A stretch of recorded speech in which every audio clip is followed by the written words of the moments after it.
Short History of Gothic.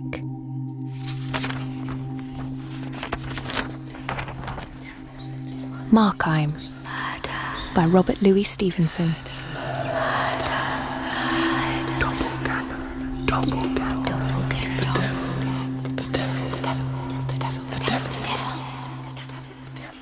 Yes, said the dealer.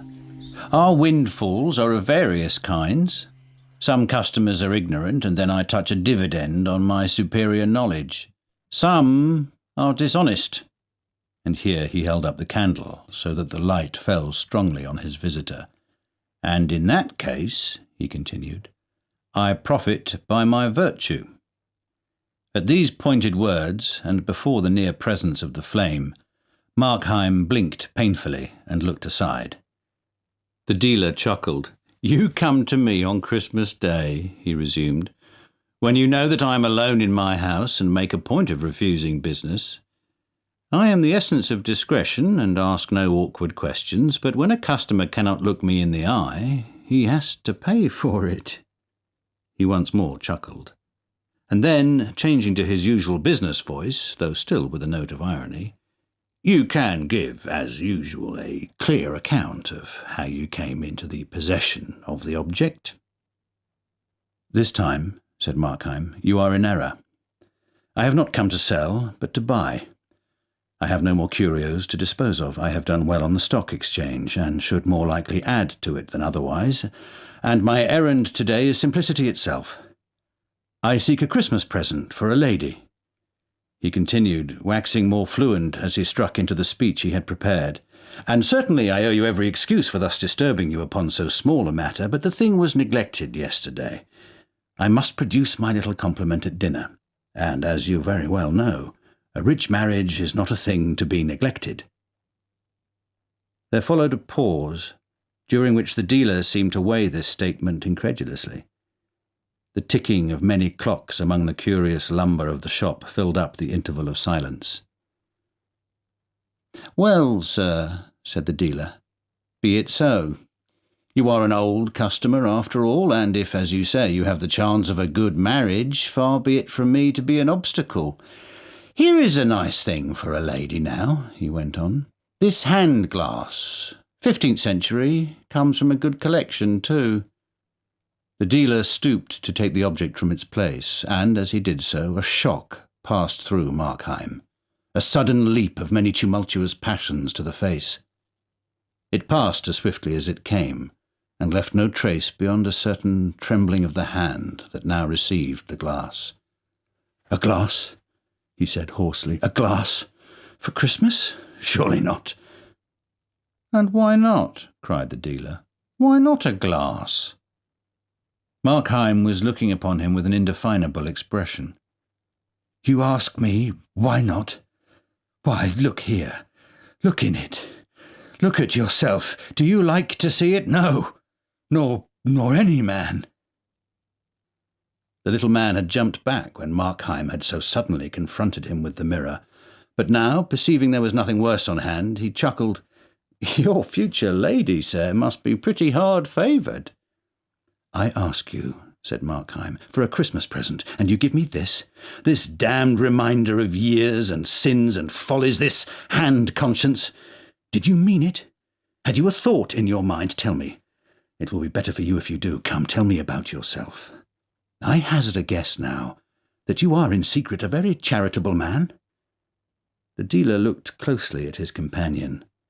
It was very odd. Markheim did not appear to be laughing. There was something in his face like an eager sparkle of hope, but nothing of mirth. What are you driving at? The dealer asked. Not charitable, returned the other gloomily. Not charitable, not pious, not scrupulous, unloving, unbeloved. A hand to get money, a safe to keep it. Is that all, dear God, man, is that all?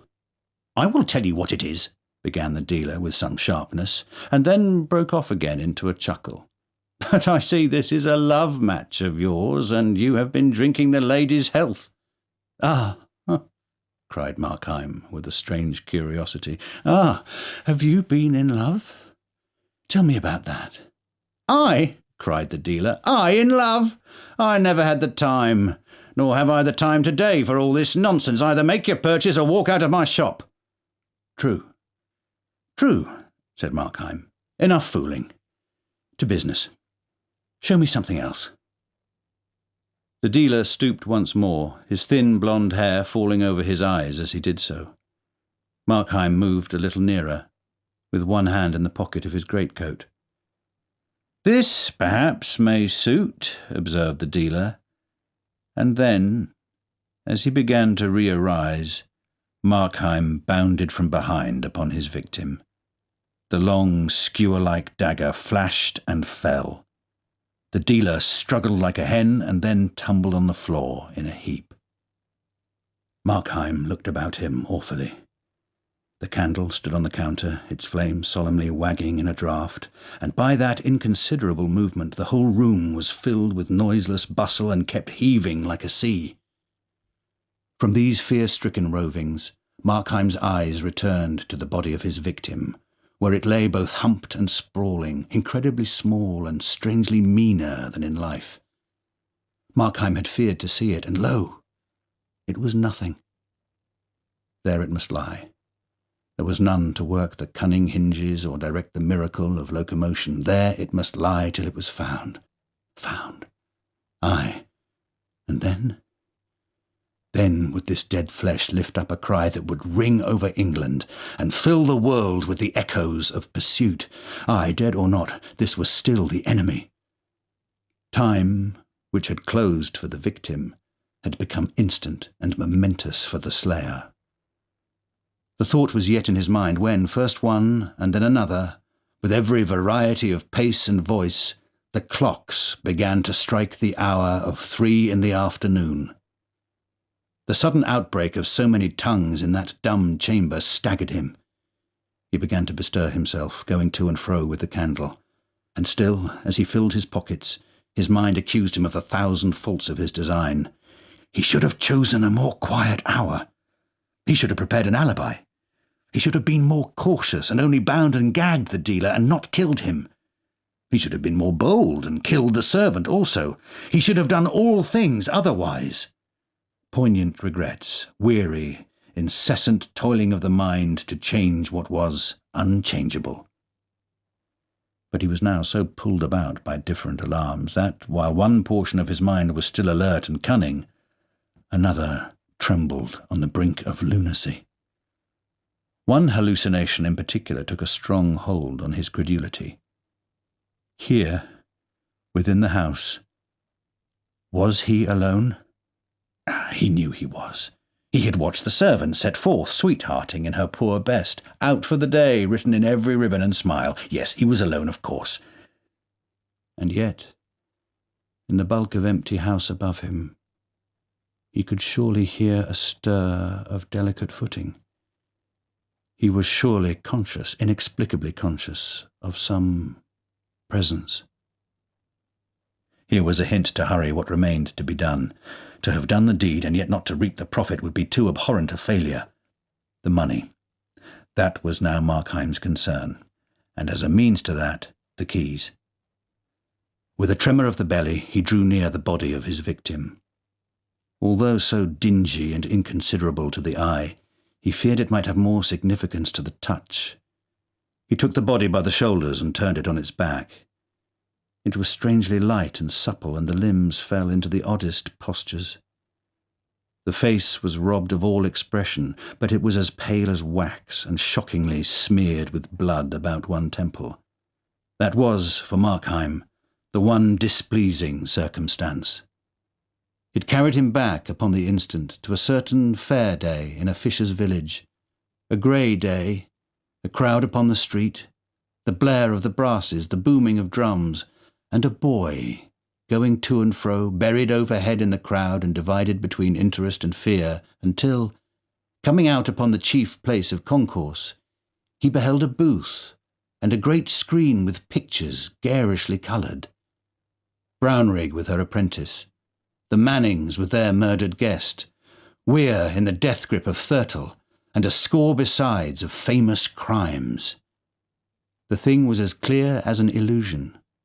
He was once again that little boy. He was looking once again, and with the same sense of physical revolt, at these vile pictures. He judged it more prudent to confront than to flee from these considerations, looking the more hardily in the dead face, bending his mind to realize the nature and greatness of his crime. So little a while ago that face had moved with every change of sentiment, that body had been all on fire with governable energies, and now, and by his act, that piece of life had been arrested, as the horologist with interjected finger arrests the beating of the clock. So he reasoned in vain. He could rise to no more remorseful consciousness. The same heart which had shuddered before the painted effigies of crime looked on its reality unmoved. With that, shaking himself clear of these considerations, Markheim found the keys and advanced towards the open inner door of the shop. As he approached, he seemed to hear, in answer to his own cautious tread, the steps of another foot withdrawing up the stair. The sense that he was not alone grew upon him to the verge of madness. On every side he was haunted and begirt by presences. He heard them moving in the upper chambers, and as he began with a great effort to mount the stairs, feet fled quietly before him and followed stealthily behind. The 24 steps to the first floor were 24 agonies. On that first story the doors stood ajar, 3 of them, like 3 ambushes, shaking his nerves like the throats of cannon. He longed to be home, girt in by walls, buried among bedclothes, and invisible to all but God. And at that thought he wondered a little, recollecting tales of other murderers and the fear they were said to entertain of heavenly avengers. It was not so, at least, with him. He feared the laws of nature, lest in their callous and immutable procedure they should preserve some damning evidence of his crime. He feared tenfold more, with a slavish, superstitious terror, some scission in the continuity of man's experience, some wilful illegality of nature. The solid walls might become transparent and reveal his doings like those of bees in a glass hive. The stout planks might yield under his foot like quicksands and detain him in their clutch. These things he feared. And, in a sense, these things might be called the hands of God reached forth against sin. But about God himself he was at ease. His act was doubtless exceptional, but so were his excuses, which God knew. It was there, and not among men, that he felt sure of justice. When he had got safe into the drawing-room and shut the door behind him, he was aware of a respite from alarms. The room was quite dismantled and strewn with packing cases and incongruous furniture, many pictures standing with their faces to the wall, a cabinet of marquetry, and a great old bed with tapestry hangings.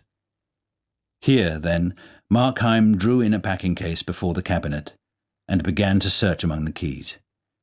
It was a long business, for there were many, and it was irksome besides, for, after all, there might be nothing in the cabinet, and time was on the wing. But the closeness of the occupation sobered him. In truth, he was at peace. The rain falling in the street sounded natural and pleasant. Presently, on the other side, the notes of a piano were wakened to the music of a hymn, and the voices of many children took up the air and words.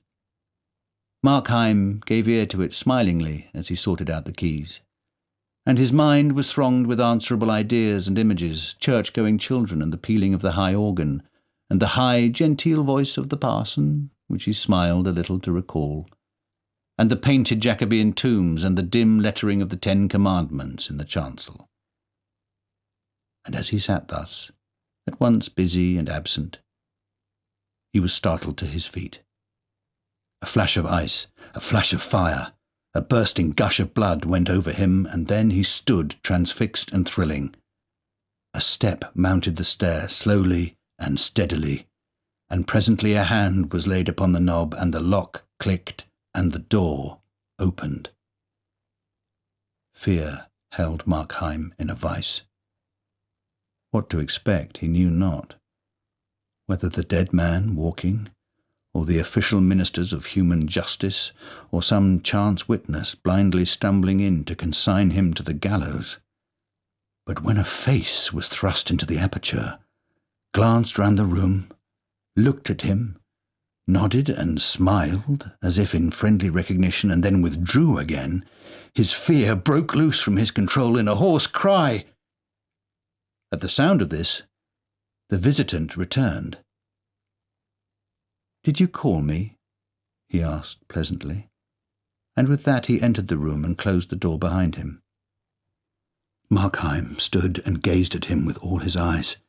Perhaps there was a film upon his sight, but the outlines of the newcomer seemed to change and waver, and at times he thought he knew him, and at times he thought he bore a likeness to himself, and always, like a lump of living terror, there lay in his bosom the conviction that this thing was not of the earth, and not of God. And yet the creature had a strange air of the commonplace, and when he added, "You are looking for the money, I believe, Mr. Markheim," it was in the tones of everyday politeness. Markheim made no answer. "I should warn you," resumed the other, "that the maid has left her sweetheart earlier than usual, and will soon be here." "You know me?" cried the murderer. The visitor smiled. "You have long been a favourite of mine," he said, "and I have long observed and often sought to help you."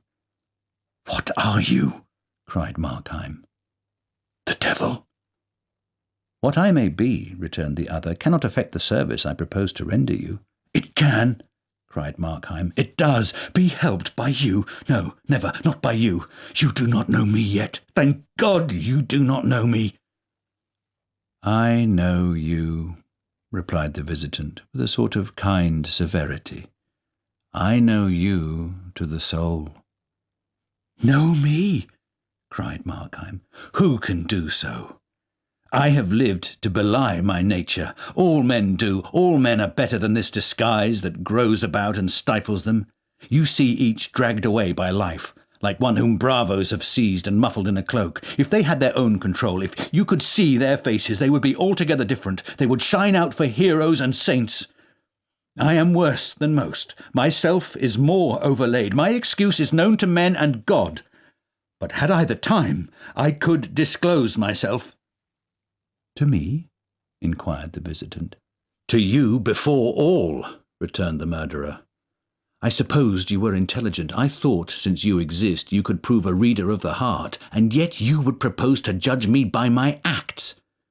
I was born, and I have lived in a land of giants. Giants have dragged me by the wrists since I was born out of my mother, the giants of circumstance.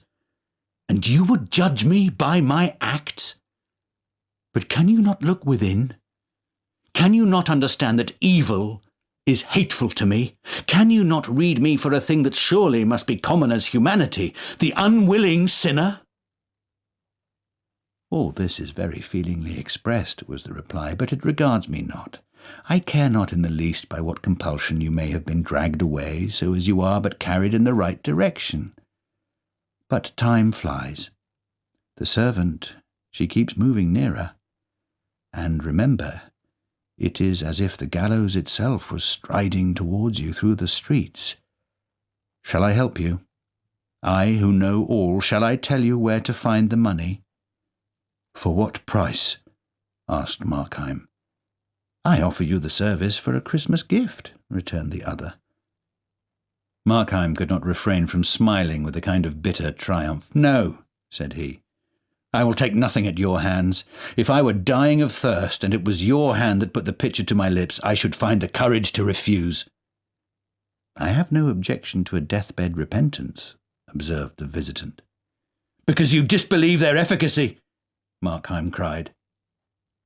"I do not say so," returned the other. "But I look on these things from a different side, and when the life is done, my interest falls. The man has lived to serve me, to spread black looks under colour of religion, or to sow tares in the wheat field as you do in a course of weak compliance with desire. Now that he draws so near to his deliverance, he can add but one act of service: to repent, to die smiling, and thus to build up in confidence and hope the more timorous of my surviving followers. I am not so hard a master. Try me, accept my help. Please yourself in life as you have done hitherto. Please yourself more amply. And when the night begins to fall and the curtains to be drawn, I tell you, for your greater comfort, that you will find it even easy to compound your quarrel with your conscience, and to make a truckling peace with God. Do you think I have no more generous aspirations than to sin and at the last sneak into heaven? Asked Markheim. My heart rises at the thought. Is this then your experience of mankind? Or is it because you find me with red hands that you presume such baseness? Murder is to me no special category, replied the other. All sins are murder, even as all life is war. I behold your race like starving mariners on a raft, plucking crusts out of the hands of famine and feeding on each other's lives. I follow sins beyond the moment of their acting. I find in all that the last consequence is death. And to my eyes, the pretty maid who thwarts her mother with such taking graces on a question of a ball drips no less visibly with human gore than such a murderer as yourself. Evil, for which I live, consists not in action but in character. The bad man is dear to me, not the bad act. And it is not because you have killed a dealer, but because you are Markheim, that I offer to forward your escape. I will lay my heart open to you, answered Markheim. This crime, on which you find me, is my last. On my way to it I have learned many lessons. Itself is a lesson, a momentous lesson. Hitherto I have been driven with revolt to what I would not. I was a bondslave to poverty, driven and scourged.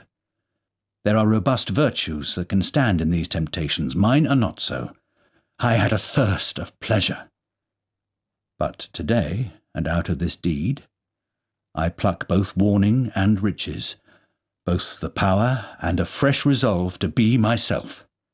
I become in all things a free actor in the world. Something comes over me out of the past, something of what I have dreamed on Sabbath evenings to the sound of the church organ, of what I forecast when I shed tears over noble books or talked, an innocent child, with my mother. There lies my life. I have wandered a few years, but now I see once more my city of destination. You are to use this money on the stock exchange, I think, remarked the visitor. And there, if I mistake not, you have already lost some thousands. Ah, said Markheim, but this time I have a sure thing. This time, again, you will lose, replied the visitor quietly. Ah, but I keep back the half, cried Markheim. That also you will lose, said the other. The sweat started upon Markheim's brow.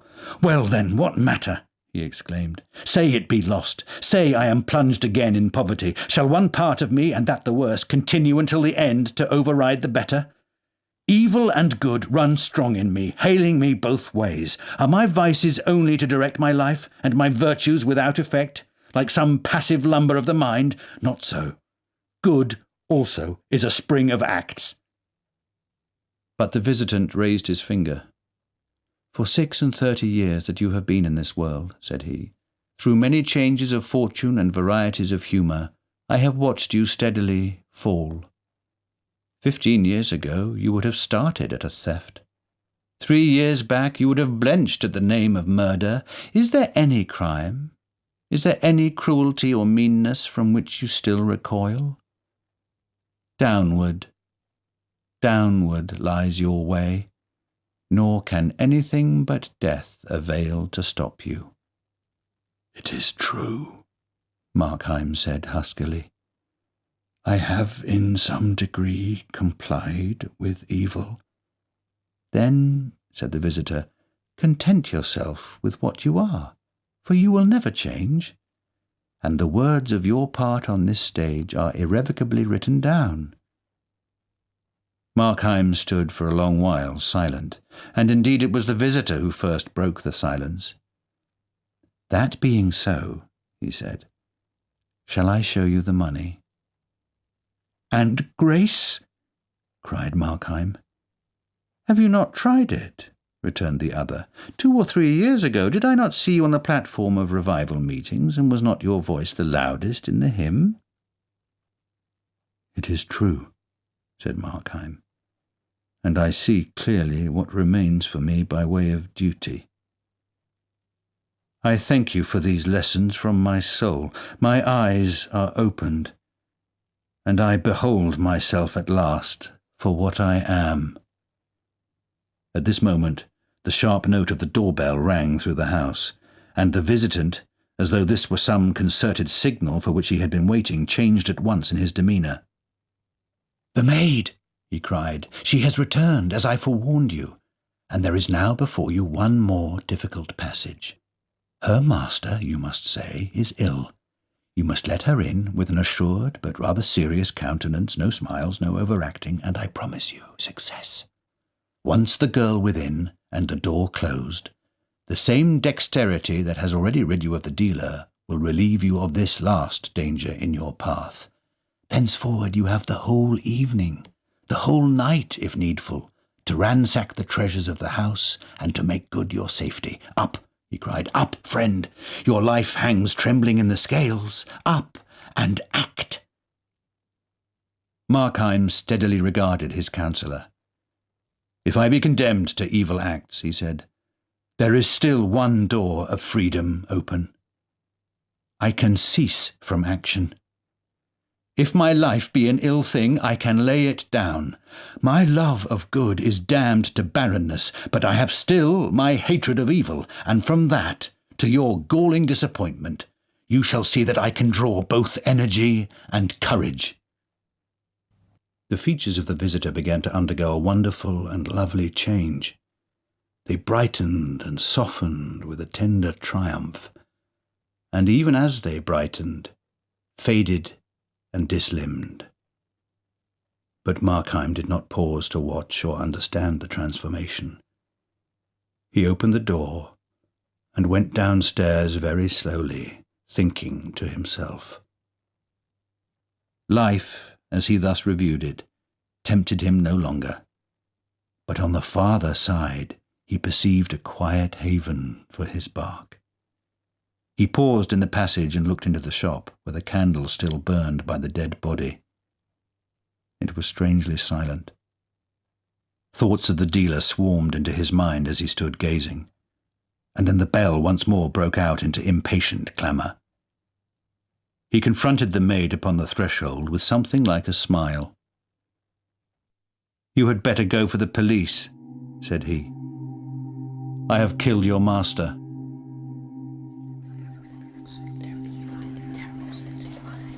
Hugh Bonneville was reading Markheim by Robert Louis Stevenson. The story was abridged and produced by Gemma Jenkins.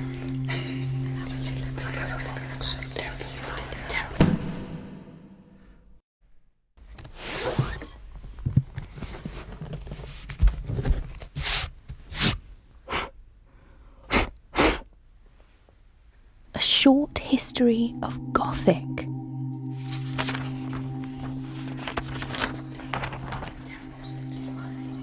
Clytie by Eudora Welty.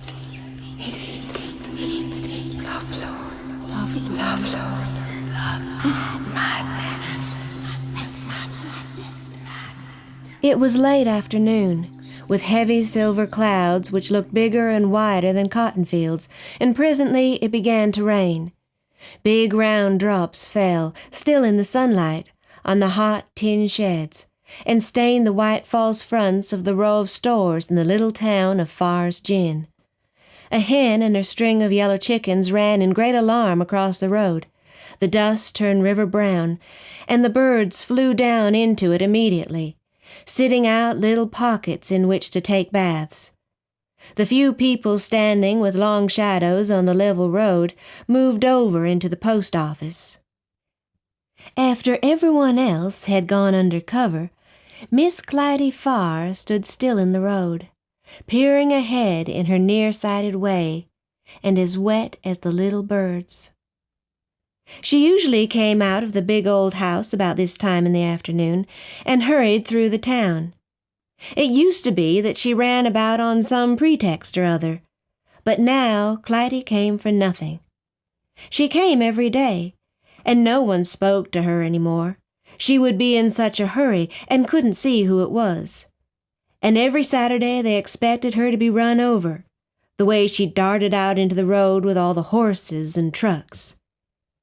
It might be simply that Miss Clytie's wits were all leaving her, said the lady standing in the door to feel the cool, the way her sisters had left her, and she would just wait there to be told to go home. She would have to wring out everything she had on, the waist and the jumper skirt and the long black stockings. On her head was one of the straw hats from the furnishing store, with an old black satin ribbon pinned to it to make it a better hat and tied under the chin. Now, under the force of the rain, while the ladies watched, the hat slowly began to sag down on each side until it looked even more absurd and done for, like an old bonnet on a horse. In a little while there was a clap of thunder. "Miss Clytie, go in out of the rain, Miss Clytie," someone called.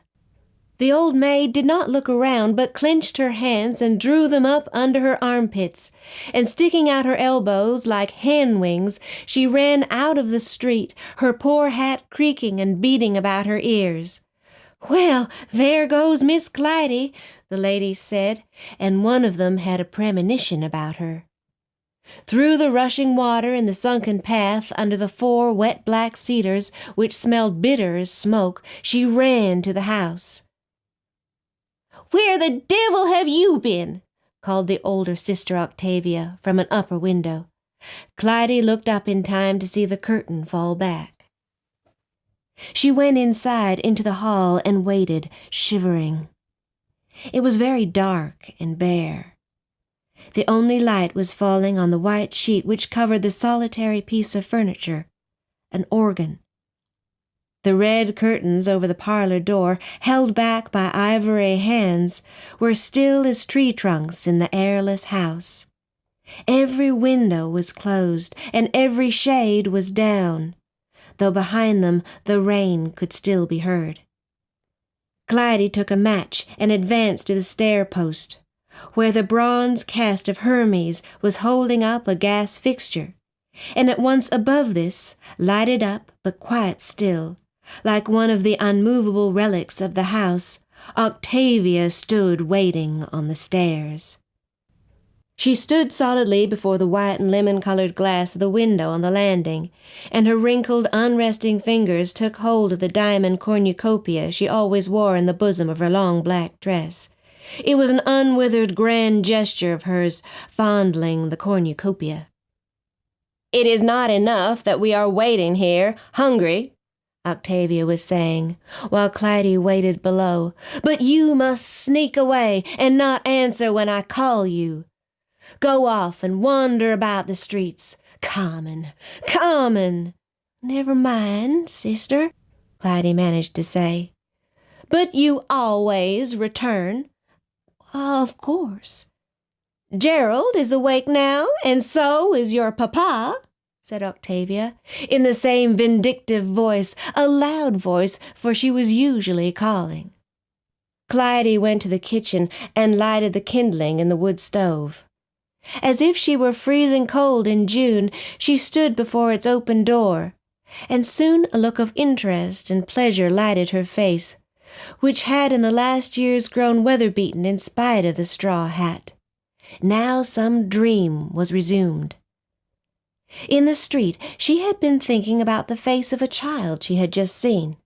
The child, playing with another of the same age, chasing it with a toy pistol, had looked at her with such an open, serene, trusting expression as she passed by.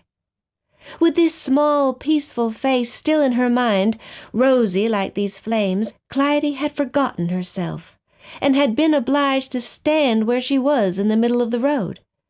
But the rain had come down, and someone had shouted at her, and she had not been able to reach the end of her meditations. It had been a long time now since Clytie had first begun to watch faces, and to think about them. Anyone could have told you that there were not more than 150 people in Far's Gin, counting Negroes. yet the number of faces seemed to Clytie almost infinite. She knew now to look slowly and carefully at a face. She was convinced that it was impossible to see it all at once. The first thing she discovered about a face was always that she had never seen it before. When she began to look at people's actual countenances, there was no more familiarity in the world for her. The most profound, the most moving sight in the whole world must be a face. The mysterious smile of the old man who sold peanuts by the church gate returned to her. His face seemed for a moment to rest upon the iron door of the stove, set into the lion's mane. Other people said Mr. Tom Bates's boy, as he called himself, stared away with a face as clean blank as a watermelon seed. But to Clytie, who observed grains of sand in his eyes and in his old yellow lashes, he might have come out of a desert, like an Egyptian. But while she was thinking of Mr. Tom Bates's boy, there was a terrible gust of wind which struck her back, and she turned around. Shade billowed and plunged. The kitchen window was wide open. She had done it herself. She closed it gently. Octavia, who never came all the way downstairs for any reason, would never have forgiven her for an open window if she knew. Rain and sun signified ruin in Octavia's mind. Going over the whole house, Clytie made sure that everything was safe. It was not that ruin in itself could distress Octavia. Ruin or encroachment, even upon priceless treasures, and even in poverty, held no terror for her. It was simply some form of prying from without, and this she would not forgive. All of that was to be seen in her face. Clytie cooked the 3 meals on the stove, for they all ate different things, and set the 3 trays. She had to carry them in proper order up the stairs. She frowned in concentration, for it was hard to keep all the dishes straight, to make them come out right in the end, as old Lethe could have done. They had had to give up the cook long ago, when their father suffered the first stroke. Their father had been fond of old Lethe. She had been his nurse in childhood, and she had come back out of the country to see him when she heard he was dying. Old Lethe had come and knocked at the back door, and as usual, at the first disturbance, front or back, Octavia had peered down from behind the curtain and cried, "Go away! Go away! What the devil have you come here for?" And although old Lethe and their father had both pleaded that they might be allowed to see each other, Octavia had shouted as she always did, and sent the intruder away. Clytie had stood as usual, speechless in the kitchen, until finally she had repeated after her sister, "Lethe, go away." But their father had not died. He was instead paralyzed, blind, and able only to call out in unintelligible sounds and to swallow liquids. Lethe still would come to the back door now and then, but they never let her in, and the old man no longer heard or knew enough to beg to see her. There was only one caller admitted to his room. Once a week the barber came by appointment to shave him. Clytie went up to her father's room first, and set the tray down on a little marble table they kept by his bed. "I want to feed Papa," said Octavia, taking the bowl from her hands. "You fed him last time," said Clytie. Relinquishing the bowl, she looked down at the pointed face on the pillow. Tomorrow was the barber's day, and the sharp black points at their longest stuck out like needles all over the wasted cheeks. It was impossible to know what he felt. He looked as though he were really far away, neglected, free. Octavia began to feed him. Without taking her eyes from her father's face, Clytie suddenly began to speak in rapid, bitter words to her sister, the wildest words that came to her head. But soon she began to cry and gasp, like a small child who had been pushed by the big boys into the water. "That is enough," said Octavia. But Clytie could not take her eyes from her father's unshaven face and his still open mouth. "And I'll feed him tomorrow if I want to," said Octavia. She stood up. The thick hair, growing back after an illness and dyed almost purple, fell over her forehead. "Have you forgotten, Gerald?" she said. "And I am hungry too." Clytie went back to the kitchen and brought her sister's supper. Then she brought her brother's. Gerald's room was dark, and she had to push through the usual barricade. The smell of whiskey was everywhere. "It's night," said Clytie presently. Gerald lay on his bed looking at her. In the bad light he resembled his father. He stared at her in an exhausted, serious way. She stooped and held him up. He drank the coffee while she bent over him with her eyes closed, resting. Presently he pushed her away and fell back on the bed and began to describe how nice it was when he had a little house of his own down the street, all new, with all conveniences, gas stove, electric lights, when he was married to Rosemary. Rosemary! She had given up a job in the next town just to marry him. How had it happened that she had left him so soon? It meant nothing that he had threatened time and again to shoot her. She had not understood. He had only wanted to play with her. In a way, he had wanted to show her that he loved her above life and death. "Go to hell," Gerald said. His head was under the pillow. She took up the tray and left Gerald with his face hidden. It was not necessary for her to look at any of their faces. It was their faces which came between. Hurrying, she went down to the kitchen and began to eat her own supper. Their faces came between her face and another. It was their faces which had come pushing in between long ago to hide some face that had looked back at her. And now it was hard to remember the way it looked, or the time when she had first seen it. It must have been when she was young. Yes, in a sort of arbor. Hadn't she laughed, leaned forward?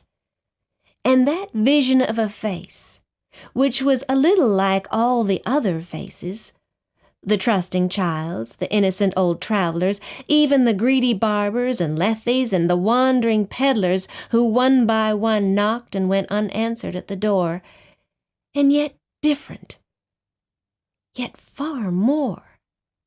This face had been very close to hers, almost familiar, almost accessible. And then the face of Octavia was thrust between, and at other times the apoplectic face of her father, the face of her brother Gerald, and the face of her brother Henry with the bullet hole through the forehead.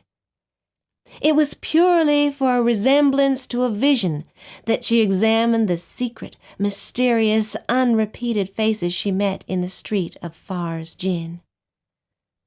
But there was always an interruption. If anyone spoke to her, she fled. She was becoming more frightened all the time, too. People could tell because she never dressed up any more. For years, every once in a while, she would come out in what was called an outfit, all in hunter's green, a hat that came down over her face like a bucket, a green silk dress, even green shoes with pointed toes. She would wear the outfit all one day if it was a pretty day, and then next morning she would be back in the faded jumper with her old hat tied under the chin, as if the outfit had been a dream.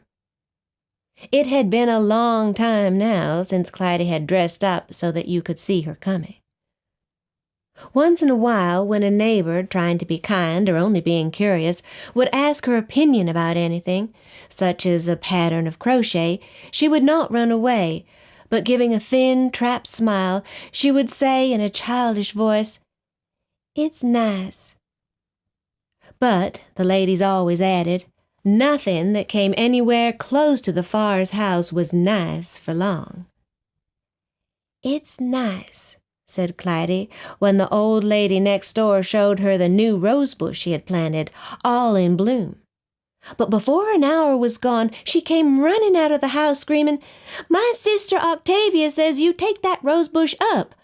My sister Octavia says you take that rosebush up and move it away from our fence. If you don't, I'll kill you. You take it away." And she would run back to the vegetable patch and begin to curse. The cursing was new, and she cursed softly, like a singer going over a song for the first time. But it was something she could not stop. Words which at first horrified Clytie poured in a full, light stream from her throat, which soon, nevertheless, felt strangely relaxed and rested. She cursed all alone in the peace of the vegetable garden. Sometimes, in the middle of her words, Clytie glanced up to where Octavia, at her window, looked down at her. When she let the curtain drop at last, Clytie would be left there, speechless. Finally, in a gentleness compounded of fright and exhaustion and love, an overwhelming love, she would wander through the gate and out through the town, gradually beginning to move faster until her long legs gathered a ridiculous rushing speed. She always ate rapidly, too, all alone in the kitchen, as she was eating now. She bit the meat savagely from the heavy silver fork and gnawed the little chicken bone until it was naked and clean. The next morning, Clytie bit into smiling lips as she cooked breakfast. Far out, past the secretly opened window, a freight train was crossing the bridge in the sunlight. Gerald had appeared dressed and wearing his spectacles and announced that he was going to the store today. The old Farr furnishing store did little business now, and people hardly missed Gerald when he did not come. A little high school girl could wait on anybody who came in. Now Gerald entered the dining room. "How are you this morning, Clytie?" he asked. "Just fine, Gerald. How are you?" "I'm going to the store." He sat down stiffly, and she laid a place on the table before him. From above, Octavia screamed, "Where the devil is my thimble? You stole my thimble, Clytie Farr. You carried it away, my little silver thimble." "It started," said Gerald intensely. "How can a man live in a house with women? How can he?" He jumped up and tore his napkin exactly in two. He walked out of the dining room without eating the first bite of his breakfast. She heard him going back upstairs into his room. "My thimble!" screamed Octavia. She waited one moment. Crouching eagerly, rather like a little squirrel, Clytie ate part of her breakfast over the stove before going up the stairs. At 9, Mr. Bobo, the barber, knocked at the front door. Without waiting, for they never answered the knock, he let himself in and advanced like a small general down the hall. He went ahead, under the arm of the tiptoed male statue, and up the dark stairway. There they were, lined up at the head of the stairs, and they all looked at him with repulsion. Mr. Bobo was convinced that they were every one mad. Gerald even had already been drinking at 9 o'clock in the morning. Mr. Bobo was short and had never been anything but proud of it, until he had started coming to this house once a week. But he did not enjoy looking up from below at the soft, long throats, the cold, repelled, high-reliefed faces of those Farrs. He could only imagine what one of those sisters would do to him if he made one move, As if he would. As soon as he arrived upstairs, they all went off and left him. Mr. Bobo stood and waited to be summoned, and wished he had never started coming to this house to shave old Mr. Farr. But he had been so surprised to get a letter in the mail. The letter was on such old yellowed paper that at first he thought it must have been written 1,000 years ago and never delivered. It was signed Octavia Farr, and began without even calling him dear Mr. Bobo. What it said was, "Come to this residence at 9 o'clock each Friday morning until further notice, where you will shave Mr. James Farr." He thought he would go one time, and each time after that he thought he would never go back, especially when he never knew when they would pay him anything. Of course, it was something to be the only person in Farr's gin allowed inside the house, except for the undertaker, who had gone there when young Henry shot himself, but had never to that day spoken of it. "I'll never go back," Mr. Bobo always ended to his customers. "Not even if they paid me. I've seen enough." Yet here he was again, waiting before the sick-room door. "This is the last time," he said. "By God!" And he wondered why the old man did not die. Just then Miss Clytie came out of the room. There she came in her funny sideways walk, and the closer she got to him, the more slowly she moved. "Now?" asked Mr. Bobo nervously. Clytie looked at his small, doubtful face. What fear ran through his little green eyes! His pitiful, greedy, small face, how very mournful it was, like a stray kitten's. What was it that this greedy little thing was so desperately needing? Clytie came up to the barber and stopped. Instead of telling him that he might go in and shave her father, she put out her hand and with breathtaking gentleness touched the side of his face. For an instant afterward, she stood looking at him inquiringly, and he stood like a statue, like the statue of Hermes. Then both of them uttered a despairing cry. Mr. Bobo turned and fled, waving his razor round in a circle, and Clytie, pale as a ghost, stumbled against the railing. The terrible scent of bay rum, of hair tonic, the horrible moist scratch of an invisible beard, the dense, popping green eyes, what had she got hold of with her hand? She could hardly bear it. The thought of that face. From the closed door of the sick room came Octavia's shouting voice. "Clytie! Clytie! You haven't brought Papa the rainwater! Where in the devil is the rainwater to shave Papa?" Clytie moved obediently down the stairs. Her brother Gerald threw open the door of his room and called after her. "What now? This is a madhouse. Someone was running past my room. I heard it. Where do you keep your men? Do you have to bring them home?"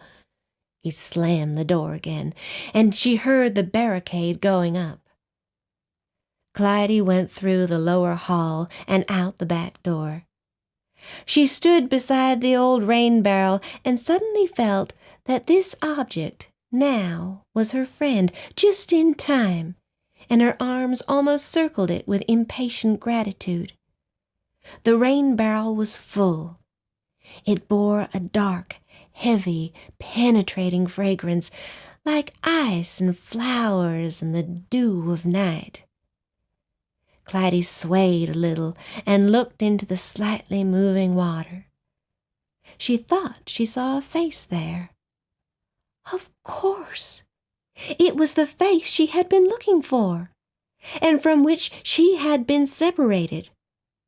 As if to give a sign, the index finger of a hand lifted to touch the dark cheek. Clytie leaned closer, as she had leaned down to touch the face of the barber.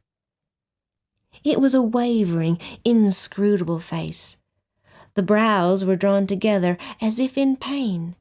The eyes were large, intent, almost avid. The nose ugly and discolored, as if from weeping. The mouth old and closed from any speech. On either side of the head, dark hair hung down in a disreputable and wild fashion. Everything about the face frightened and shocked her with its signs of waiting, of suffering. For the second time that morning, Clytie recoiled, and as she did so, the other recoiled in the same way. Too late, she recognized the face. She stood there completely sick at heart, as though the poor, half-remembered vision had finally betrayed her. "Clytie! Clytie! The water! The water!" came Octavia's monumental voice. Clytie did the only thing she could think of to do. She bent her angular body further and thrust her head into the barrel, under the water, through its glittering surface, into the kind, featureless depth, and held it there. When old Lethe found her, she had fallen forward into the barrel, with her poor, ladylike, black-stocking legs upended and hung apart like a pair of tongs. Barbara Barnes was reading Clytie by Eudora Welty. The story was abridged and produced by Gemma Jenkins.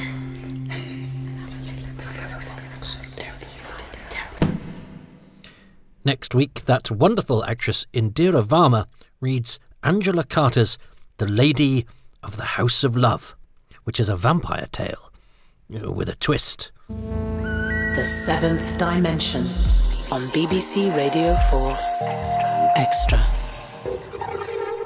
And now, our hero risks trouble when trying to communicate with a ship in the distance, and Om needs to find a philosopher because he wants to stop being a tortoise.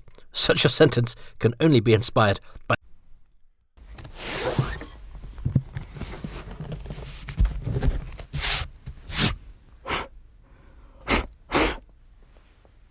A short history of Gothic.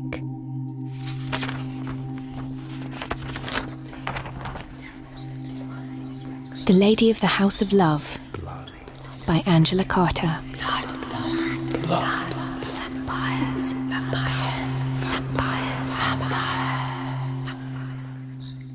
At last the revenants became so troublesome, the peasants abandoned the village, and it fell solely into the possession of subtle and vindictive inhabitants, who manifest their presences by shadows that fall almost imperceptibly awry.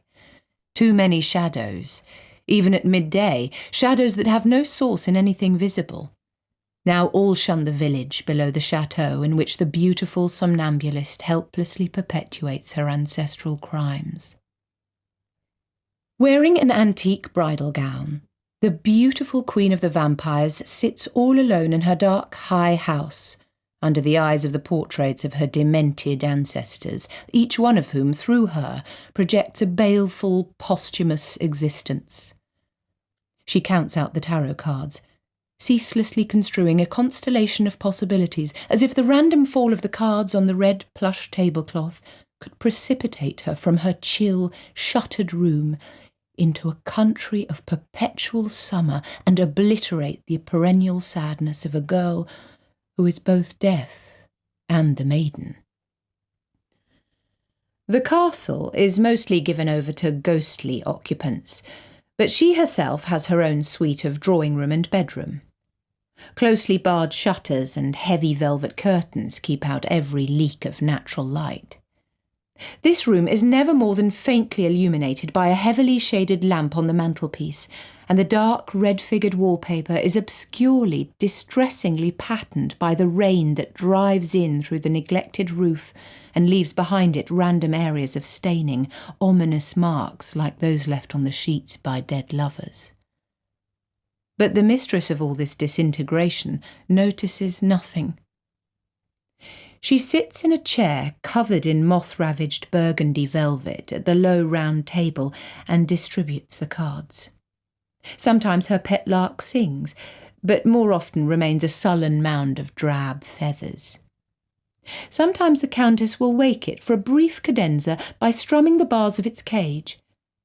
She likes to hear it announce how it cannot escape. She is so beautiful, she is unnatural. Her beauty is an abnormality, a deformity, for none of her features exhibit any of those touching imperfections that reconcile us to the imperfection of the human condition. Her beauty is a symptom of her disorder, of her soullessness. Her teeth, as fine and white as spikes of spun sugar, are the visible signs of the destiny she wistfully attempts to evade via the arcana. She is the last bud of the poison tree that sprang from the loins of Vlad the Impaler, who picnicked on corpses in the forests of Transylvania. A chignoned priest of the Orthodox faith staked out her wicked father at a Carpathian crossroad before her milk teeth grew. Just as they staked him out, the fatal count cried, "Nosferatu is dead! Long live Nosferatu!" Now she possesses all the haunted forests and mysterious habitations of his vast domain. But the Countess herself is indifferent to her own weird authority, as if she were dreaming it. In her dream, she would like to be human, but she does not know if that is possible. The tarot always shows the same configuration. Always she turns up la papesse, la mort, la tour abolie, wisdom, death, dissolution. On moonless nights, her keeper lets her out into the garden. All the roses her dead mother planted have grown up into a huge, spiked wall that incarcerates her in the castle of her inheritance. When the back door opens, the Countess will sniff the air and howl. She drops now on all fours, crouching, quivering. She catches the scent of her prey. The eyes of this nocturnal creature enlarge and glow. All claws and teeth, she strikes, she gorges, but nothing can console her for the ghastliness of her condition, nothing. An old mute looks after her to make sure she never sees the sun, that all day she stays in her coffin to keep mirrors and all reflective surfaces away from her. In short, to perform all the functions of the servants of vampires.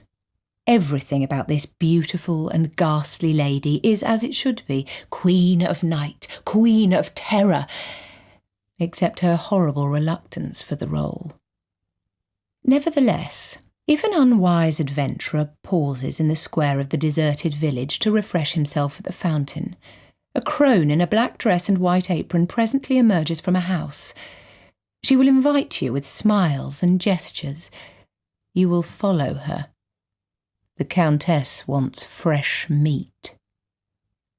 When she was a little girl, she contented herself entirely with baby rabbits, with voles and field mice that palpitated for a bare moment between her embroideress's fingers. But now she is a woman. She must have men. If you stop too long beside the giggling fountain, you will be led by the hand to the Countess's larder. When the sun drops behind the mountain, she yawns and stirs and puts on the only dress she has, her mother's wedding dress, to sit and read her cards until she grows hungry. Afterwards, her governess will tidy the remains into a neat pile and wrap it in its own discarded clothes. This mortal parcel she then discreetly buries in the garden. One hot, ripe summer, in the pubescent years of the last century, a young officer in the British Army, blonde, blue-eyed, decided to spend the remainder of his furlough exploring the little-known uplands of Romania. When he quixotically decided to travel the rutted cart tracks by bicycle, he saw all the humour of it. On 2 wheels in the land of the vampires. So, laughing, he sets out on his adventure. He has the special quality of virginity, most and least ambiguous of states. Ignorance, yet at the same time power in potentia, and furthermore unknowingness, which is not the same as ignorance. He is more than he knows, and has about him, besides, the special glamour of that generation for whom history has already prepared a special, exemplary fate in the trenches of France. This being, rooted in change and time, is about to collide with the timeless Gothic eternity of the vampires, whose cards always fall in the same pattern. Although so young, he is also rational. He has chosen the most rational mode of transport in the world. To ride a bicycle is in itself some protection against superstitious fears, since the bicycle is the product of pure reason applied to motion, geometry at the service of man. A single kiss woke up the sleeping beauty in the wood. The waxen fingers of the Countess turn up the card called Les Amoureux. Never before has the Countess cast herself a fate involving love. She shakes, she trembles. The lovely cartomancer has this time, the first time, dealt herself a hand of love and death. At the mauvish beginnings of evening, the English monsieur toils up the hill to the village he glimpsed from a great way off. He hopes to find a friendly inn to rest the night. He's hot, hungry, thirsty, weary, dusty. At first, such disappointment to discover the roofs of all the cottages caved in and tall weeds thrusting through the piles of fallen tiles. But the adventure of it all, and the fountain where the village women used to wash their clothes, still gushing out bright, clear water, these considerations soon overcame his disappointment, even assuaged the faint unease he'd felt. When he raised his dripping, gratified head from the lion's mouth, he saw, silently arrived beside him in the square, an old woman who smiled eagerly at him. She bobbed a curtsy at the young man and beckoned him to follow her. When he hesitated, she pointed towards the great bulk of the mansion above them, rubbed her stomach, pointed to her mouth, rubbed her stomach again, clearly miming an invitation to supper. Then she beckoned him again, this time turning determinedly upon her heel as though she would brook no opposition.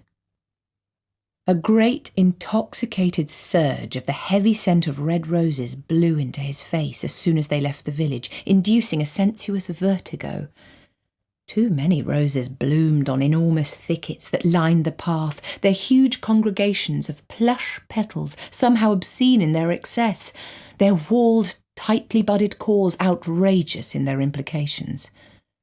The mansion emerged grudgingly out of this jungle. He could almost have regretted accepting the crone's unspoken invitation, but now, standing before the door of time-eroded oak, he knew it was too late to turn back, and brusquely reminded himself he was no child now to be frightened of his own fancies. The old lady unlocked the door, which swung back on melodramatically creaking hinges, and fussily took charge of his bicycle in spite of his protests. He felt a certain involuntary sinking of the heart to see his beautiful two-wheeled symbol of rationality vanish into the dark entrails of the mansion. But, in for a penny, in for a pound, in his youth and strength and blonde beauty, in the invisible, even unacknowledged pentacle of his virginity, the young man stepped over the threshold of Nosferatu's castle and did not shiver in the blast of cold air that emanated from the lightless, cavernous interior. The crone took him to a little chamber where there was a black oak table spread with a clean white cloth, and this cloth was carefully laid with heavy silverware, a little tarnished, as if someone with foul breath had breathed on it, but laid with one place only. Curiouser and curiouser, invited to the castle for dinner, now he must dine alone. The crone disappeared, but soon returned bearing a steaming platter of the local spiced meat stew with dumplings and a shank of black bread. When he'd put away a second plateful, the old woman came and gestured he should leave the table and follow her once again. She made a pantomime of drinking. He deduced he was now invited to take after-dinner coffee in another room with some more elevated member of the household who had not wished to dine with him, but all the same wanted to make his acquaintance. He was surprised to find how ruinous the interior of the house was. Cobwebs, worm-eaten beans, crumbling plaster. but the mute crone resolutely wound him on the reel of her lantern down endless corridors. At last she paused, and behind the door where they'd halted he heard a faint metallic twang, as of perhaps a chord struck on a harpsichord, and then wonderfully the liquid cascade of the song of a lark, bringing to him in the heart, had he but known it, of Juliet's tomb, all the freshness of morning. The crone rapped with her knuckles on the panels. The most seductively caressing voice he had ever heard in his life softly called out in heavily accented French, the adopted language of the Romanian aristocracy. Entrez. First of all, he saw only a shape imbued with a faint luminosity, since it caught and reflected in its yellowed surfaces what little light there was in the ill-lit room. This shape resolved itself into that of all things, a hoop-skirted dress of white satin, a dress 50 or 60 years out of fashion, but once obviously intended for a wedding. So that it was little by little, as his eyes grew accustomed to the half-dark, that he saw how beautiful and how very young the bedizened scarecrow was, and he thought of a child dressing up in her mother's clothes, perhaps a child putting on the clothes of a dead mother in order to bring her, however briefly, to life again. The Countess stood behind a low table. Her huge dark eyes almost broke his heart with their waif-like lost look, yet he was disturbed, almost repelled, by her extraordinarily fleshy mouth, a mouth with wide, full, prominent lips of a vibrant purplish crimson, a morbid mouth, even, but he put the thought away from him immediately, a whore's mouth. She was the chatelaine of all this decay. With many tender precautions, the crone now raised the light she held to show his hostess her guest's face. At that, the Countess let out a faint, mewing cry and made a blind, appalled gesture with her hands as if pushing him away, so that she knocked against the table and a butterfly dazzle of painted cards fell to the floor. A bewildering reception. Tusking under her breath, the crone busily poked about on the table until she found an enormous pair of dark green glasses, such as blind beggars wear, and perched them on the Countess's nose. He went forward to pick up her cards for her, shuffled them carelessly together, for they meant nothing to him, though they seemed strange playthings for a young girl. What a grisly picture of a capering skeleton! He covered it up with a happier one, of two young lovers smiling at one another, and put her toys back into a hand, so slender you could almost see the frail net of bone beneath the translucent skin. At his touch she seemed to revive a little and almost smiled, raising herself upright. "Coffee," she said. "You must have coffee." The crone found him a chair and, tittering noiselessly, departed, leaving the room a little darker. While the young lady attended to the coffee-making, he had time to contemplate with some distaste a series of family portraits which decorated the stained and peeling walls. These livid faces all seemed contorted with a febrile madness, and the blubber lips, the huge demented eyes that all had in common, bore a disquieting resemblance to those of the hapless victim of inbreeding, now patiently filtering her fragrant brew, even if some rare grace has so finely transformed those features when it came to her case. Soon she held out to him a tiny cup of rose-painted china. "Welcome," she said in her voice with the rushing sonorities of the ocean in it. "Welcome to my chateau. I rarely receive visitors, and that's a misfortune, since nothing animates me half as much as the presence of a stranger. This place is so lonely, now the village is deserted, and my one companion, alas, she cannot speak. Often I am so silent that I think I too will soon forget how to do so, and nobody here will ever talk any more." Her voice, issuing from those red lips like the obese roses in her garden, her voice is curiously disembodied. She is like a doll, he thought, a ventriloquist's doll, or more, like a great ingenious piece of clockwork. For she seemed inadequately powered by some slow energy of which she was not in control. This idea that she might be an automaton never quite deserted him. Indeed, it deeply moved his heart. And the light. I must apologize for the lack of light. A hereditary affliction of the eyes. Her blind spectacles gave him his handsome face back to himself twice over. Vous serez ma proie. You will be my prey. You have such a fine throat, monsieur, like a column of marble. When you came through the door retaining about you all the golden light of the summer's day of which I know nothing, the card called Les Amoureux had just emerged from the tumbling chaos of imagery before me. It seemed to me you had stepped off the card into my darkness, and for a moment I thought perhaps you might irradiate it. The bridegroom is come. He will go into the chamber which has been prepared for him. And could love free me from the shadows? Can a bird sing only the song it knows, or can it learn a new song? See how I'm ready for you. I've always been ready for you. I've been waiting for you in my wedding dress. Why have you delayed so long? It will all be over very quickly. You will feel no pain, my darling. One kiss, however, and only one, woke up the sleeping beauty in the wood. Nervously, to conceal her inner voices, she keeps up a front of inconsequential chatter in French. However hard she tries to think of any other, she only knows of one kind of consummation. A fundamental disbelief in what he sees before him sustains him, even in the boudoir of Countess Nosferatu herself. He would have said, perhaps, that there are some things which, even if they are true, we should not believe possible. Not so much that he does not believe in her, he can see her, she is real.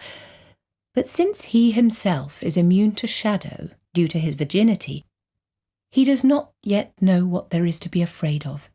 And due to his heroism, which makes him like the sun, he sees before him first and foremost an inbred, highly strung girl child, fatherless, motherless, kept in the dark too long and pale as a plant that never sees the light, half blinded by some hereditary condition of the eyes. And though he feels unease, he cannot feel terror. So he is like the boy in the fairy tale who does not know how to shudder. This lack of imagination gives his heroism to the hero. He will learn to shudder in the trenches, but this girl cannot make him shudder. Now it is dark. The coffee is all drunk. Her chatter comes trickling and diminishing to a stop. Owls shriek. The impedimenta of her condition squeak and gibber all around us. Now you're at the place of annihilation. Now you're at the place of annihilation. Suivez-moi. Je vous attendais. Vous serez ma proie. Dinner time, clang the portraits on the walls. A ghastly hunger gnaws her entrails. The handsome bicyclist, scarcely believing his luck, will follow her into her bedroom. She will assure him in the very voice of temptation, "My clothes have but to fall, and you will see before you a succession of mysteries." In her low, sweet voice, she will croon the lullaby of the house of Nosferatu. Embraces, kisses, your golden head of the sun, even if I've only seen the picture of the sun on the tarot card, your golden head of the lover whom I dreamed would one day free me, this head will fall back, its eyes roll upwards in a spasm you will mistake for that of love and not of death. The bridegroom bleeds on my inverted marriage bed. Stark and dead, poor bicyclist. He has paid the price of a night with the Countess, and some think it too high a fee, while some do not. Tomorrow her keeper will bury his bones under her roses. The food her roses feed on gives them their rich colour, their swooning odour that breathes lasciviously of forbidden pleasures. Suivez-moi. Suivez-moi.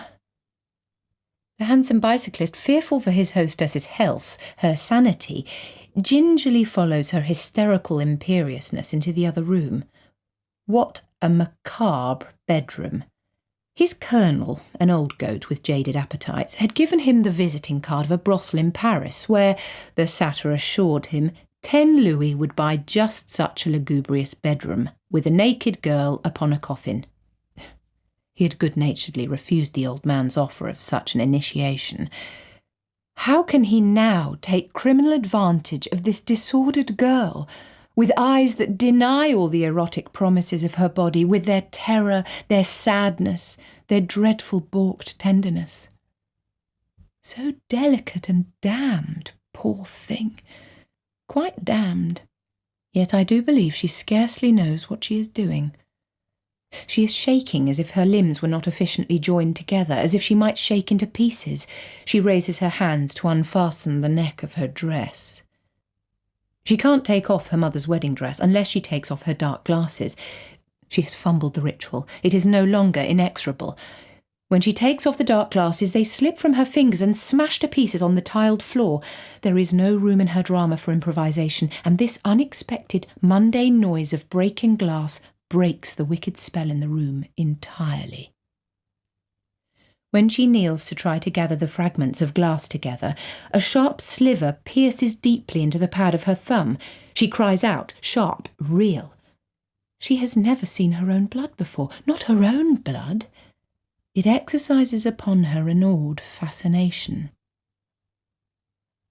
Into this vile and murderous room, the handsome bicyclist brings the innocent remedies of the nursery. In himself, by his presence, he is an exorcism. He gently takes her hand away from her and dabs the blood with his own handkerchief, but still it spurts out. And so he puts his mouth to the wound. He will kiss it better for her, as her mother, had she lived, would have done. Her painted ancestors turn away their eyes and grind their fangs. How can she bear the pain of becoming human? The end of exile is the end of being. He was awakened by lark song.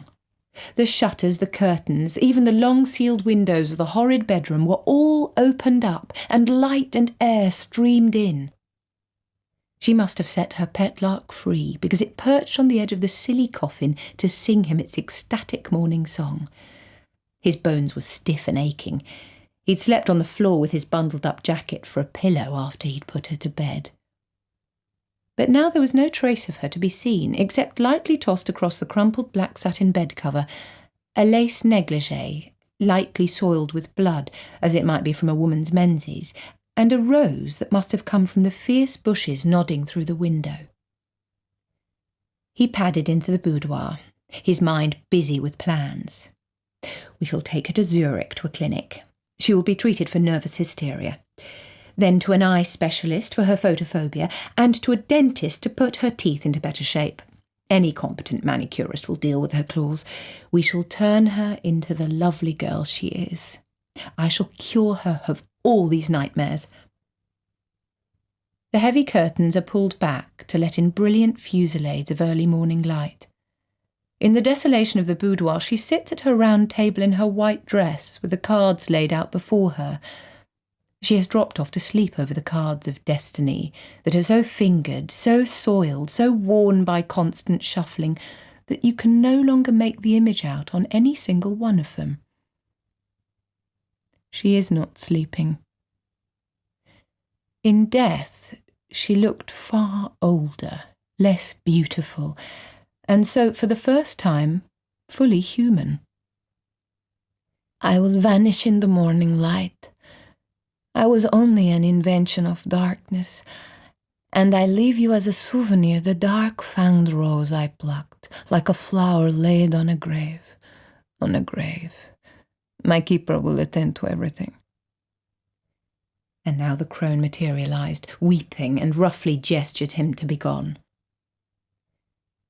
After a search in some foul-smelling outhouses, he discovered his bicycle and, abandoning his holiday, rode directly to Bucharest, where, at the post restaurant, he found a telegram summoning him to rejoin his regiment at once. Much later, when he changed back into uniform in his quarters, he discovered he still had the Countess's rose. He must have tucked it into the breast pocket of his cycling jacket after he had found her body. Curiously enough, although he had brought it so far away from Romania, the flower did not seem to be quite dead, and on impulse, because the girl had been so lovely and her death so unexpected and pathetic, he decided to try and resurrect her rose. He filled his toothglass with water from the carafe on his locker and popped the rose into it so that its withered head floated on the surface. When he returned from the mess that evening, the heavy fragrance of Count Nosferatu's roses drifted down the stone corridor to greet him, and his Spartan quarters brimmed with the reeling odour of a glowing, monstrous flower whose petals had regained all their former bloom, their corrupt, brilliant, baleful splendour. Next day, his regiment embarked for France. Indira Varma was reading The Lady of the House of Love by Angela Carter. The story was abridged and produced by Gemma Jenkins.